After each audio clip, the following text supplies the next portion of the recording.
Isso é uma coisa da vaidade. Uhum. Eu acho que, infelizmente, a nossa formação médica ela é muito pouco preparada para moldar uma personalidade do que se chama de médico. Uhum. Porque médico não tem que gostar disso ou daquilo, tem que gostar de gente. Perfeito. Se não gostar de gente, não adianta, porque assim, eu vejo muita gente se forma em medicina para botar um jaleco caríssimo, para ter um carro caríssimo, Uhum. para ter fotos caríssimas, Uhum. muito bem produzidas no consultório. Medicina não é isso. Medicina é muito mais que isso. Eu acho que medicina ela é um ato de amor ao próximo. Sim. E se não consegue ver isso, você pode ser tecnicamente maravilhoso. Mas se você não tiver essa conjunção de amar o próximo, alguma coisa não vai linkar, não vai dar certo. Eu costumo falar que assim, eu não fui o melhor aluno quando eu era criança, eu não fui o melhor aluno quando eu era adolescente, eu não fui o melhor aluno da medicina, não fui o melhor aluno da residência, mas eu me tornei uma das maiores referências no que eu faço. Justamente porque a gente sempre fez com muito amor, com muito carinho, muito respeito. E lógico que a boa formação é indiscutível o peso que ela tem. Mas no final das contas, medicina se trata de pessoas e não se trata de doenças. E para entender pessoas, você precisa entender muito mais do que a fisiologia daquela condição ou daquela patologia. Eu acho que se você não tiver uma paixão pelo ser humano, Uhum. Você nem ouse fazer medicina. Sim. Aí tem gente que fala assim, mas Bia, como você gosta de uma pessoa que faz uma maldade? Eu gosto do ser humano. Uhum.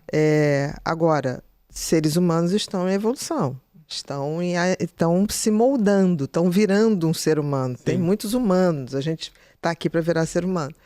E eu acho, toda vez que fica muito difícil para eu entender alguém, eu sempre falo assim, eu gosto do ser humano que está por trás disso aí. Um dia ele vai ter que despertar. Porque eu acho que todos nós um dia iremos despertar. Uns não serão agora, outros serão não sei quando, mas assim, eu tiro o pecado do pecador. Perfeito. Entendeu? A gente tira, porque senão é impossível viver e amar o ser humano. Uhum. E entrando nesse mérito, você acredita que há muitas pessoas, tipo, pecado, pecador, enfim, o humano ruim, né?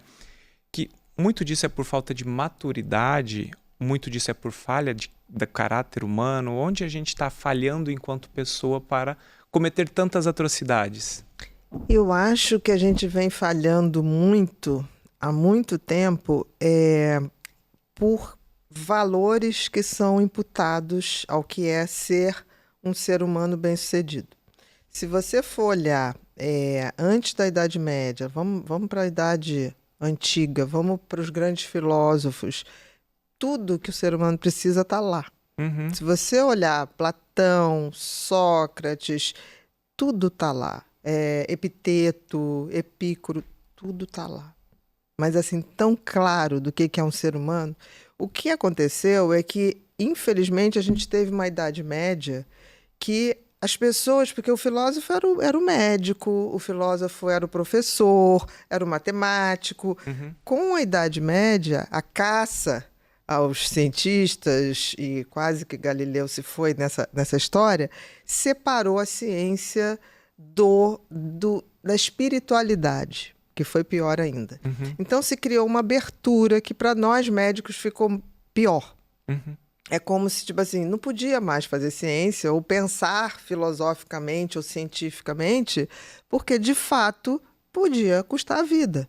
Aquilo podia ir para a fogueira, literal. Sim. Então, houve uma separação dessa constituição espiritual do homem com essa questão do entendimento do funcionamento das coisas, da ciência.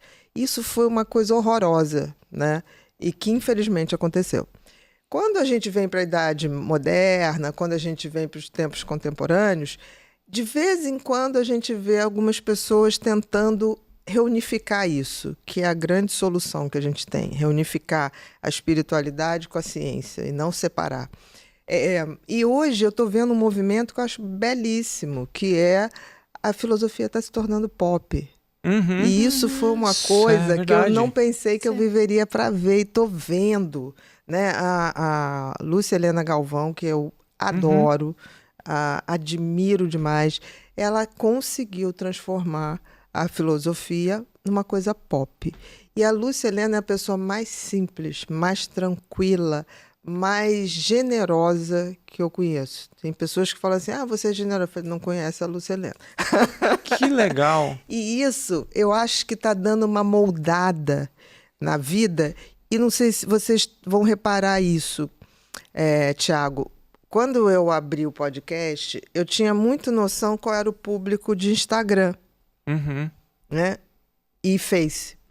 Quando a gente abriu o podcast abrindo, assim, para todas as vertentes, a gente foi notando que o público do YouTube é muito diferente do público do Instagram.